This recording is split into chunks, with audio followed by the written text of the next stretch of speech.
I hope you guys can hear me and see me okay. My name is Dr. Boyce Watkins. Welcome to drboycetv.com, the home for intelligent Black people. Now, a lot of you have seen what's been going on in the cannabis space. There's a lot of businesses being created, a lot of opportunities that have emerged, a lot of action happening, and a lot of you have asked me about it. And so today we have an opportunity to talk about what's going on in the industry. Today, my good brother, Mr. Larry Smith, who is the CEO and founder of G5 Cultivation, is in the building. How you doing today, brother? Good, brother. How about yourself? Doing very well, very well. I'm so glad you're here. And everybody, as you come in, greet Mr. Smith, give him a hello, and also hit the thumbs up button. Everybody hit the thumbs up button if you haven't done it yet. That's very important. Okay, so let's just jump into the conversation, man. Let me just say this. I have been watching the cannabis industry in its evolution. I feel like it's going to be probably I don't know, few $100 billion market. I don't know how many hundreds of billions or trillions of dollars will be made, but it seems like a massive industry, and that as it's being legalized slowly but surely around the world, people just, there are people that are either chasing the money and not getting it, or people that are just making money hand over fist. So tell me about G5 and what do you see kind of happening right now in the industry? Well, first of all, thank you again for having me. It's an honor to be on here. And G5 is a predominantly Black-owned cannabis company based out of Las Vegas, Nevada. We built our building from the ground up. If you look at our YouTube, I kind of showed you from the very beginning what we were doing and how we were doing it. And I wanted people to see from the very beginning of how we were going to do this process. Once we committed our minds to go ahead and start the process to get the license, we wanted to show people step by step, because I understood walking into those rooms in the county building and there's 300 people, and then you look up and there's 2 African Americans that are applying for the license. That kind of drains you a little bit. It slaps you into a real reality that, damn, we're going to get excluded from this. And part of that, to be honest with you, is really our faults, though, because we need to come together. And for me, I felt like a lot of them, that's what they did. They came together, they formed their corporations, their businesses, and they put their money together, and they went. I mean, I would go into those meetings, Dr. Boyce, and see people that owed me money, doctors or attorneys that I deal with, they would owe me money, and they would be in a group, and I'd be like, yo, you just got money from me. How are you getting in this group, right? And then they would tell me little things they did, and they put their money together, and that's something we didn't do. I went to people and went to my people like, yo, hey, I'm going to go start this cultivation. I'm going to get in the game, and I need some help. And if you want to put in, and man, the church door was closing left and right. It wasn't until I started building the building and people could see the pillars going up and the doors getting put on, then people started to realize, oh no, he was serious. Like he really got in. And it's been good for us. We've had some ups and downs, but for the most part, it's any other business's growing pains. Financially, it's been a burden on me personally, just because we don't have federal banking. So everything I've done has pretty much come out of my own pocket. I have other businesses that I was able to take from, and then I included a couple of investors that I knew, people that I knew that wanted to get in, and that really helped. Maintain G5 and get it up and going. So it's pretty interesting road for me for the last 3 years. It's been pretty different than what I'm normally doing. So let me ask you this, man. And I'm speaking to Larry Smith, CEO and founder of G5 Cultivation. You can follow him right there on Instagram.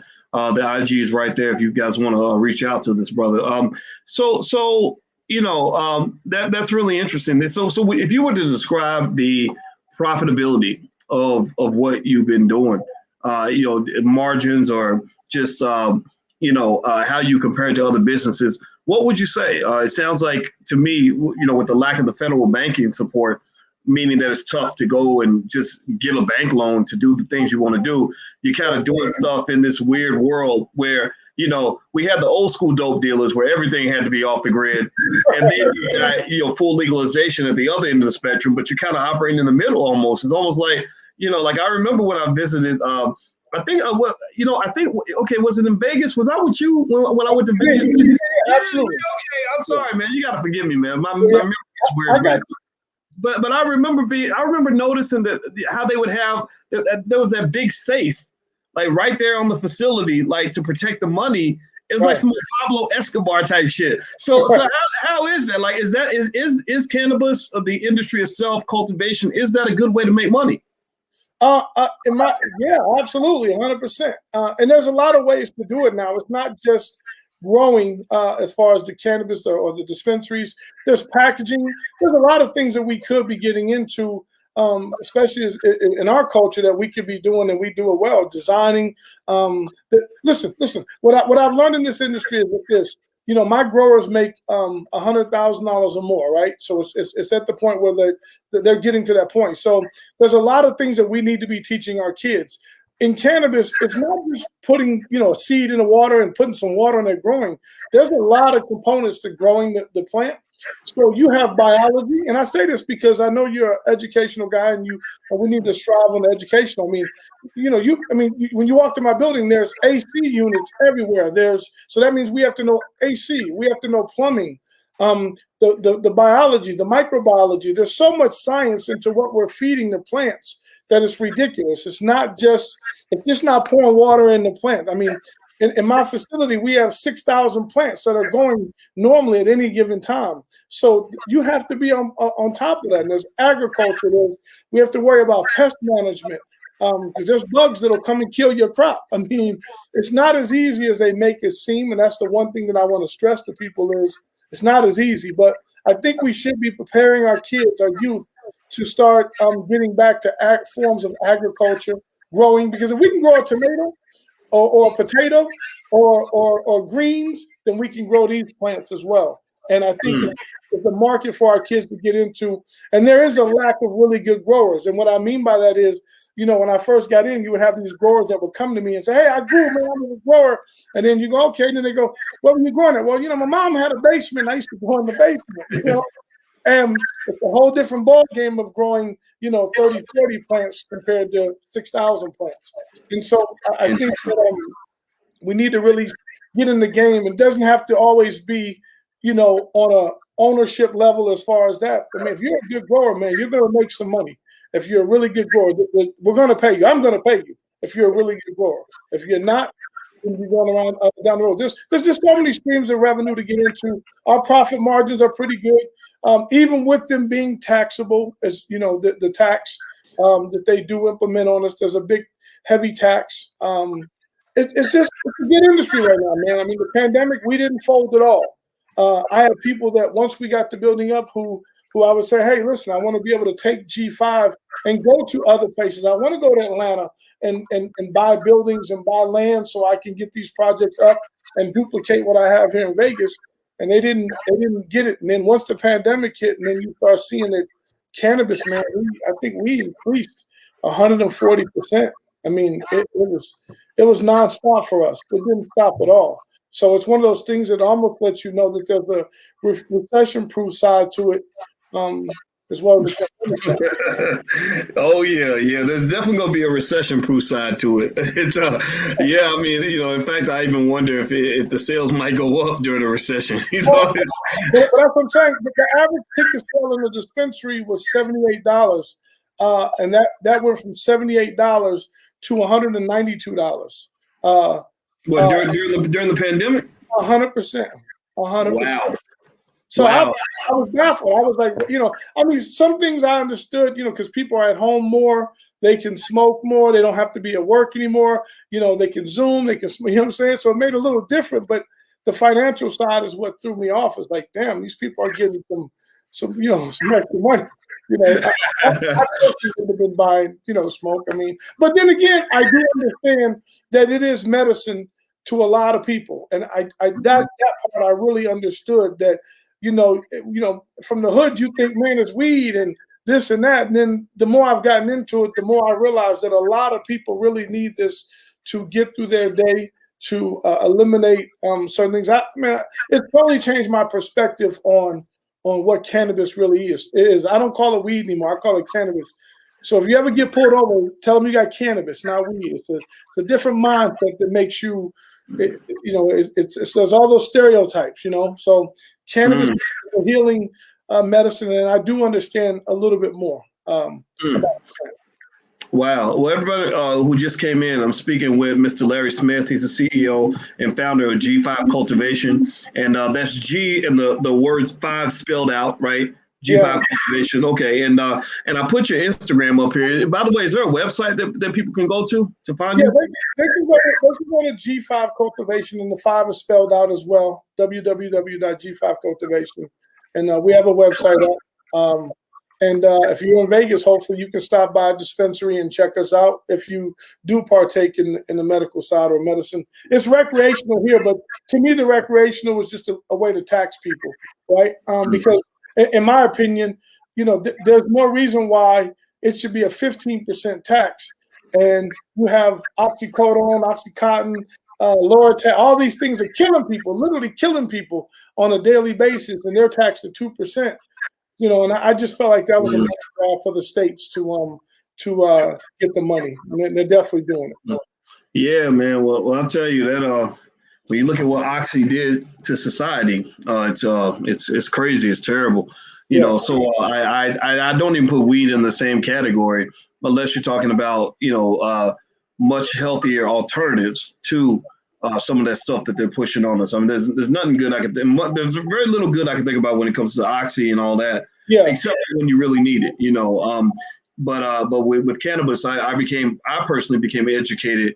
I had to be re-educated, like I grew up in the whole say no to drugs kind of era, and because I said no to drugs, alcohol, all of that, I had put weed in the same category with things that can really destroy you. And I still don't smoke. It's funny. I still don't smoke, but my view of it has shifted to the point that I have I don't know if you call it cannabis or hemp cream or whatever, but we use all kinds of cannabis related products. Absolutely. Like I found it was great to put on my legs after I finished running, and those things like that, right? And so it almost seems like it's easing into the mainstream psyche, and I'm almost guessing that it seems to me like we're not far from legalization in the United States. I mean, how far away do you think we are from just federal legalization where this just all goes out in the open? Well, for some reason, I don't know what's going on behind the scenes, but there's clearly something going on because the Biden administration seemed like they were gung-ho to get everything going, and all of a sudden they've kind of hit the brakes recently. I just saw the thing where you posted Chuck Schumer, they're talking about getting it passed. And listen, they definitely need to pass it because we definitely need banking. We don't keep cash on us like that. I mean, but it is kind of frustrating for us to have to. It's ironic that when I go make an IRS payment, it's in cash, or if I'm paying the state, it's in cash, right? So it's kind of ironic that they can take the money and then go put it into an account, whereas I can't. Right? They shut down all of my accounts, all of my businesses. Luckily, I had some friends that were able to help me get back banking. But my stipulation is I can't deposit any cash. We still do everything normal. We have places to put it in the safe and companies that come and take it to where we're not robbed and we don't keep cash on the building. But it makes it hard. And I think that there's an issue. I think they don't want to make it federal right away because then it opens the floodgates for all the big guys to truly come in and try to take over these markets. And one of the things a lot of people like me say is that I want to keep it state to state. I just want to take it off the Schedule 1, and then that way we can, if it's off the Schedule 1, I can get banking. And for me, that banking will be important because now that I have crops, and crops as in the cannabis crops, it's like now I become a farmer. I'm a part of agriculture, and it would be nice for me to go because I don't have the funding to go and come to you and go, hey, what city are you in? I want to go and put a license in. I want to buy a building. Can you show me around? I want to go to Atlanta. I want to go to these places. New York just became legal. You want to have that capital to get in the game. If not, we're going to get left behind again, and it moves really fast. The cannabis moves really fast. Wow. Well, everybody, by the way, if you just came in, hit the thumbs up button, hit the thumbs up, share, subscribe button. We're trying to build Black media over here, and we could really use your help. If you have not subscribed to the channel you're on, please take 1 second, make sure you subscribe, hit that thumbs up, because, this is where we talk to you about the stuff that you're not going to hear in mainstream media. This is where we bring in Black folks that are doing great things. And I can tell you, with Larry Smith, Larry and I, we only talk when I came to Vegas, and we talked again today. And I consider Larry a solid guy. He's a real solid dude, and and I'm telling you, you treated me real well when I was down there, man, and I appreciated that very much. And so I think that we need to learn about the solid individuals in our community that are doing solid work. So this is what the platform is here for. So support that, please. We would love to have your backing. Now, with that said, let me ask you this, man. I'm gonna tell you where I made my money in cannabis, right? I actually talked to some folks about, making investments in cannabis, and I think I just got kind of, I don't know, when business is very hands-on, I'm more like, I don't want to do no work. I like that passive. To be passive means really passive. Like, I'm a passive for all the work. Maybe it's just lazy, but let me tell you a way that I made a lot of money in cannabis. I'll tell you what it is, and you can just kind of give me your thoughts on it. So you know what I did, right? I started buying stock in different companies that would benefit from the Biden presidency. In our Black Stock Market program, I was telling people about some of the cannabis stocks I was looking into, like Tilray. Tilray's in Canada. I'm sure you know about Tilray, and that stock made us a ton of money. Like I was selling the options every week just in case the stock plummeted. And even with that, all of that, I was able to really do well just by investing in that very passive way in the index funds and that whatever, because I felt that I knew, and we all knew, I think. I don't think you have to be a rocket scientist to understand this, but I said, if Biden gets elected, these stocks are going to go up. If they even think he'll get elected, the stocks will go up. And here's another prediction. I'm going to make this publicly so everybody can hear it, so we can play this video when it happens. I don't think that they even expect Biden to last for his whole term, let alone 2 terms. Well, if Biden is not around in a couple of years, and I don't wish it on nobody. I'm not wishing this. I'm saying the man he's not 25 years old. He's almost 80. Well, guess who becomes president at that point? Kamala Harris, right? So they backdoor Kamala in there. Well, I remember noticing, and maybe you can speak on this from what you know, but if I recall, Biden was in favor of the decriminalization of weed, whereas Kamala seems to be in favor of legalization. That she actually, that's why she went on the Breakfast Club and strategically mentioned smoking weed, listening to Biggie and Pop back in the 80s. Y'all remember that? And I noticed. So I'd like to get your thoughts on that. Tell me what's right and wrong, and what do you think about my thought process on all of that? Well, listen, anytime you can make some money on the passive side, and that's where I came from.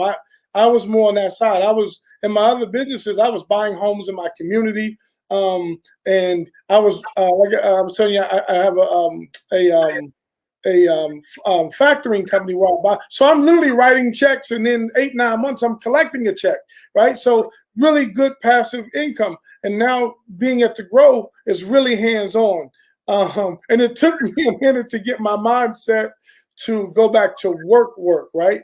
But now, I'm really cool with 50 Cent. 50 Cent helped me out a lot in putting up, he put up a lot of my stuff on his website, and we would have really good conversations. 50 is a really smart brother. I mean, no matter what they tell you about the bullying and whatnot, very smart, really behind the scenes helping a lot of people. And he definitely helped a brother like me. So he would talk to me about certain things, and he would talk to me about getting the right people to run your business.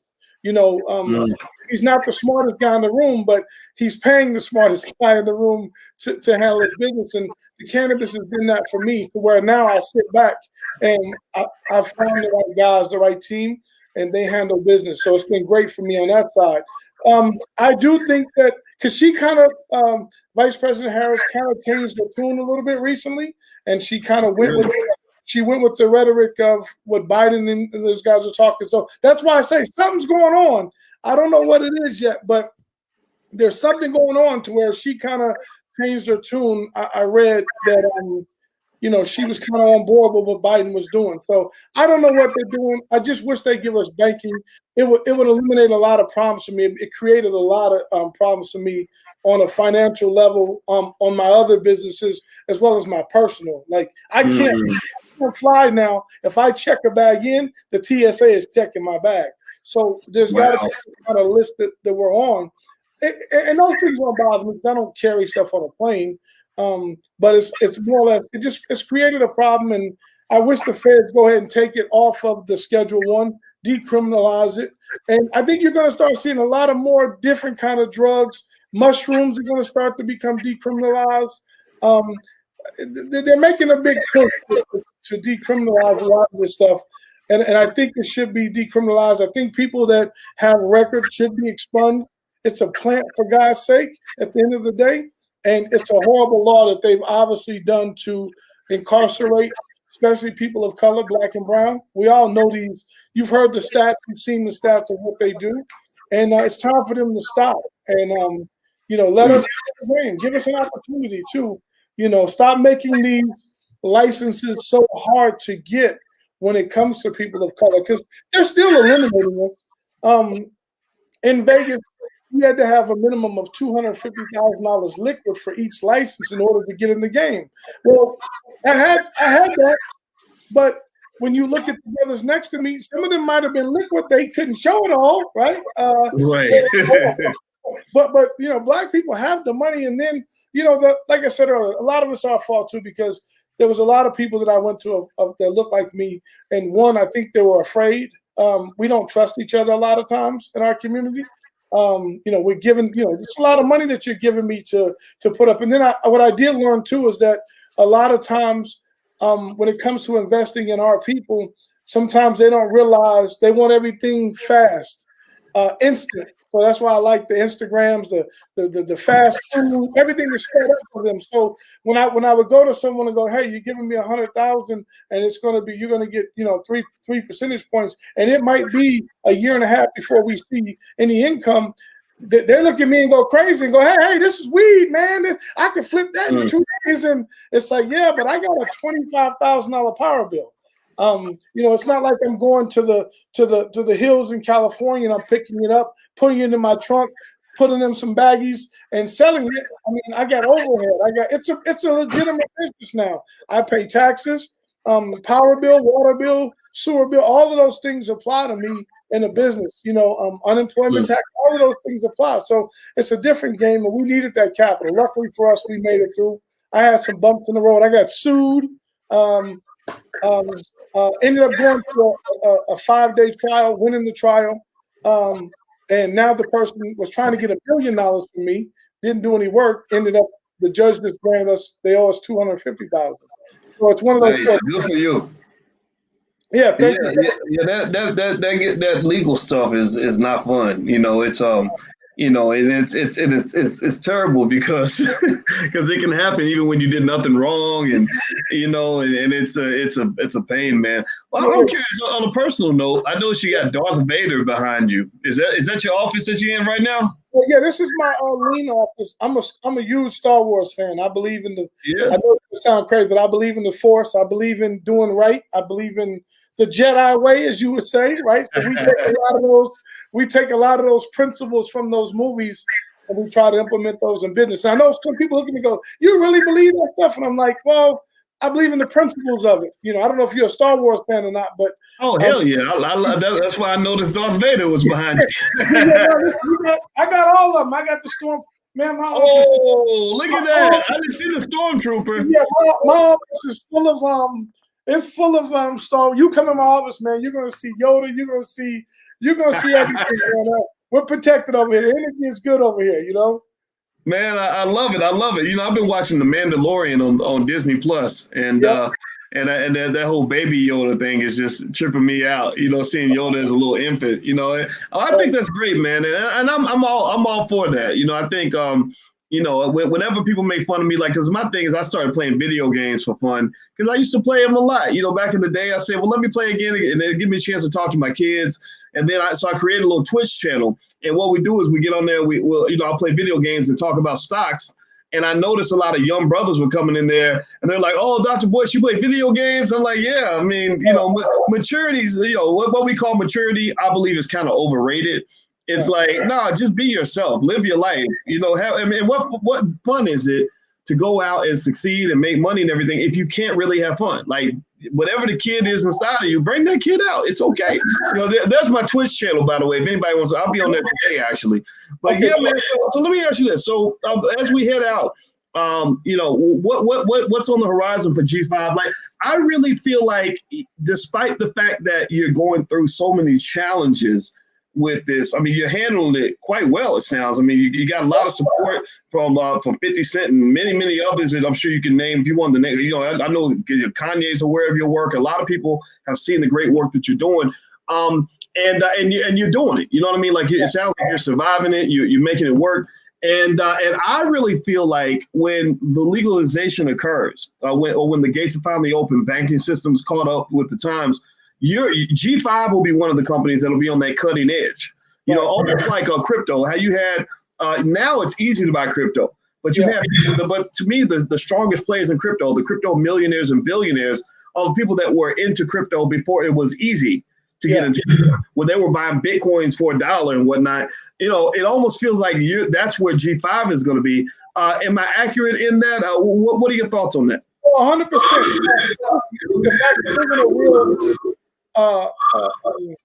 If I could live in a really good world, I would love to form a council of people that look like you and I, and to run them through to get them to understand that the licenses are worth something. And what's going to happen, in my opinion, is that it's all about distribution points. So if I can get a cultivation in Vegas, and I have one in Arizona, and I have one in California, Atlanta, Memphis, Texas, wherever we're going with it, and we can just go get the licenses.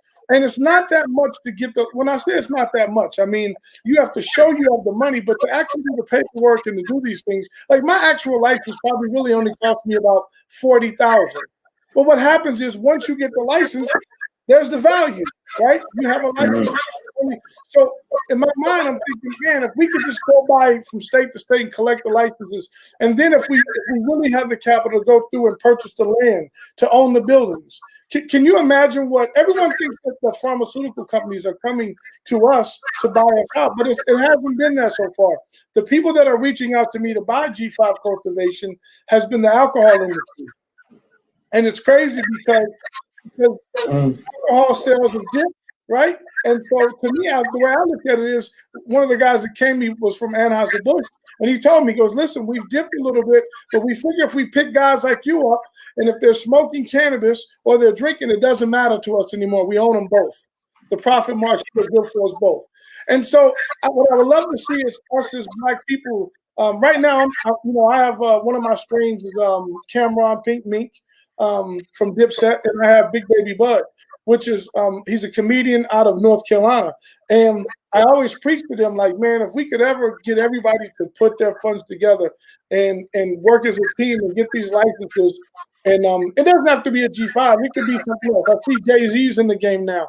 I wish I was a part of his conversation, just to let him know, like, listen, you have the funds, to do it ourselves and rebuild it. It'll take us a little bit longer, like it always does, but in the end, that sell point is going to be phenomenal. And more important for me, I look at it like this. I have 2 kids. I have 2 children. My son's a firefighter, just became a firefighter, and my daughter just graduated. She graduated high school. She has a degree, 2-year degree fresh out of high school. So this is a legacy thing for me. This is what you and the other guy was talking about, leaving your kids something in generational wealth and handing it down and going. I think there's an opportunity for us to really expand. And I'm getting there. I'm slowly but surely getting licenses in other places. It's taking me a lot longer because we don't have the banking. And once again, our people don't trust as well. They think that we finna be out here on the yacht and the boat. And I was making money before all of this, so I got a couple coins. I was buying gold coins, and that's how I started. I was buying gold coins. I've been betting sports since I was 16. I was buying gold coins, man, when they were 200, 300 an ounce, and I was around a bunch of guys attorneys that were hip, and I've been betting sports since I was 16. probably make a couple $100,000 a year just betting sports. That's my stock market compared to yours. Right? I love it, man. Well, Yeah. I love it. Everybody, if you could, please hit the thumbs up button, hit the share button, hit the subscribe button. If you haven't done it yet, please do that right now. Also, I want you to know that the conversation that we just had is with Larry Smith. Larry is the CEO and founder of G5 Cultivation. You can follow him on Instagram right there. Also, you can go to g5cultivation.com in order to check that out. And also, just so everybody knows before we bounce on out, this weekend, you guys know the Black Business School is sponsoring the Black Love Weekend. This is all about men and women getting along with each other. Black folks, we don't understand. Let me explain to you. Part of the reason that Larry is here is because Larry is, he probably knows this about himself, but I'll say it out loud. He's a great relationship builder. He's built great relationships with people that are supportive of his journey and have gained respect for him. And it's because he carries himself as a solid guy. And so the Black Love Weekend, that's what it's about. It's about relationships, not just who you marry and all that, but also how you manage your friendships, how you manage your business partnerships, all of that.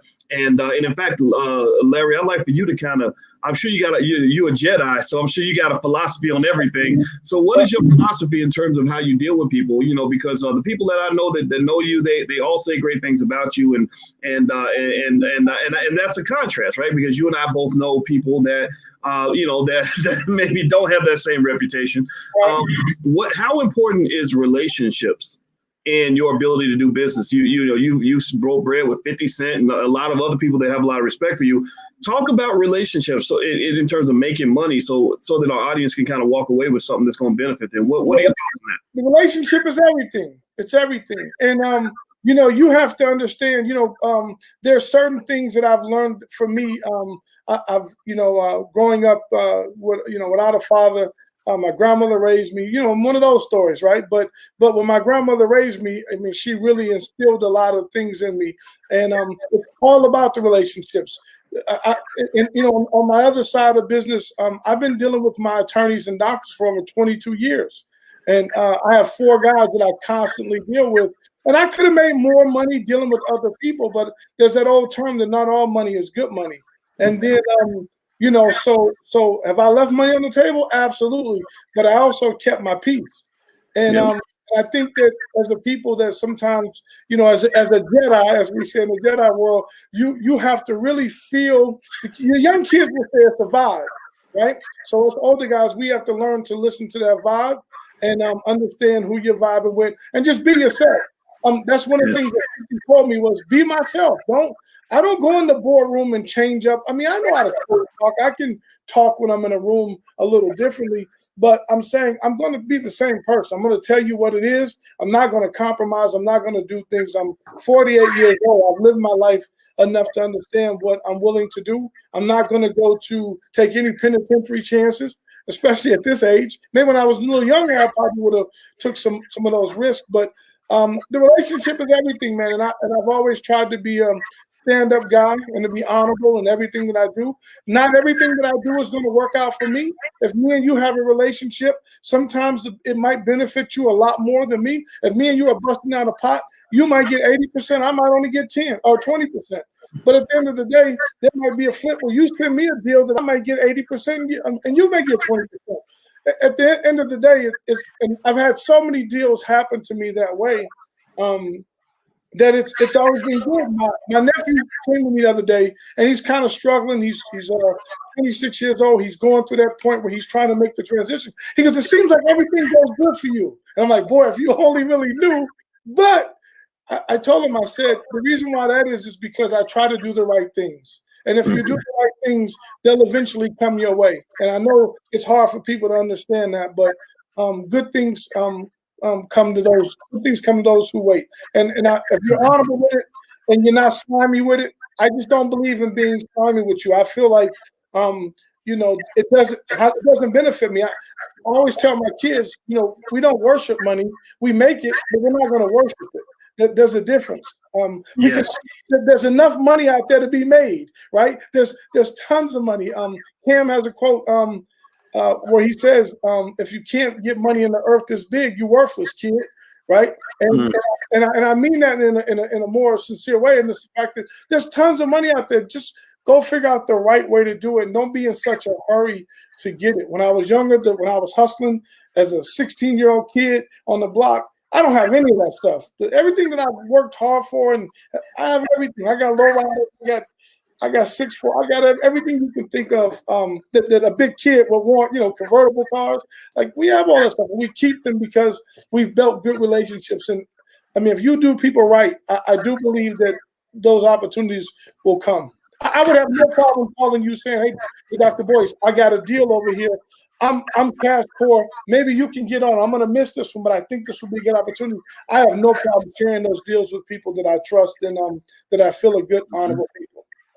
Well, there you go. I hope everybody listening, picked up on that. And I think that was a great point. I'm glad you broke it down really, really well. And so if you want to know what the Black Love Weekend's all about, it starts on the 10th of this weekend. We're going to go all weekend long. We have a lot of experts on relationships. And I don't want you to just think about, like trying to go pick up a woman or pick up a man. Like, that's part of it.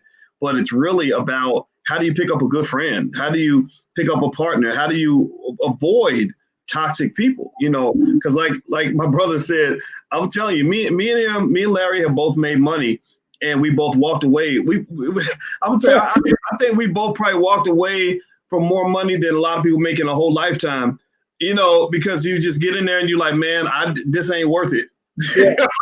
like, you're gonna get somebody locked up. You're gonna get somebody beat up. You're gonna get some, so being able to identify that, and then also making sure you carry yourself in a way where good people will want to re-engage with you.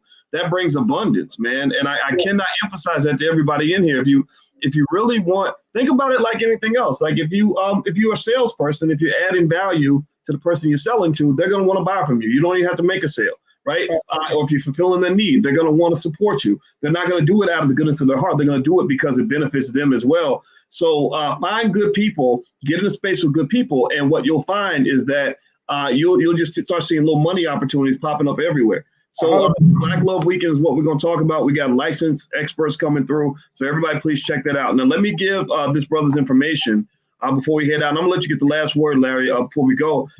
You can follow Larry Smith, CEO and founder of G5 Cultivation, at G5 Cultivation, or you can go to G5Cultivation.com. I encourage everybody in here that loves Black business, support the brother, follow him on Instagram, go to the website, check out what they got going on. And Larry, did you have anything you wanted to share before we bounce out? I just want to thank you, man. And I want people to understand that that at G5, we do understand that we have an obligation to our people. You're not going to catch me selling pounds out the back door. You're not going to, we really want to do things the right way. We represent the urban Black youth of America. So we want to make sure, and the brown of America, because so I just want to make sure that people understand that we do things the right way. We want to represent the culture. We want you guys to understand that we're doing it the right way. We've been incarcerated for this plant, and we want to make a change.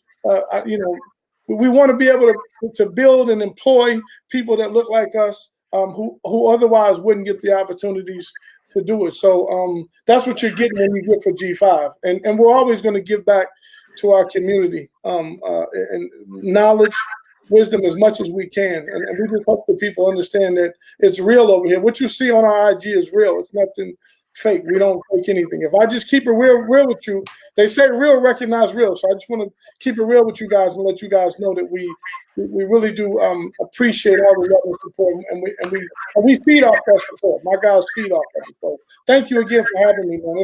It's really an honor for me to be I was told in my lawsuit that I wasn't a real businessman. And so to be here, I feel like I made it. I'm going to be honest. I feel like, shit, I'm on Dr. Boyce. You know what I'm saying? Man, you can't tell me shit today, to be honest with you. Well, Larry Smith, you are not just a businessman. You are a businessman. Yeah. So this brother's doing well. Everybody, please follow Larry at G5 Cultivation. Once again, before we head out, the blackloveweekend.com. We get started this weekend. Dr. Alicia will be there along with a lot of other experts. So you can check that out if you're into relationships. And also, if you want to support the platform, we do have a Patreon at intelligentblackpeople.com. This is Black Media. I hope you guys see the value in what we're trying to do here. We're trying to build and trying to go, trying to reach. So your support is incredibly valuable. So God bless everybody. Hit the thumbs up button, share button, subscribe button on your way out. We are gone. See you soon. Peace.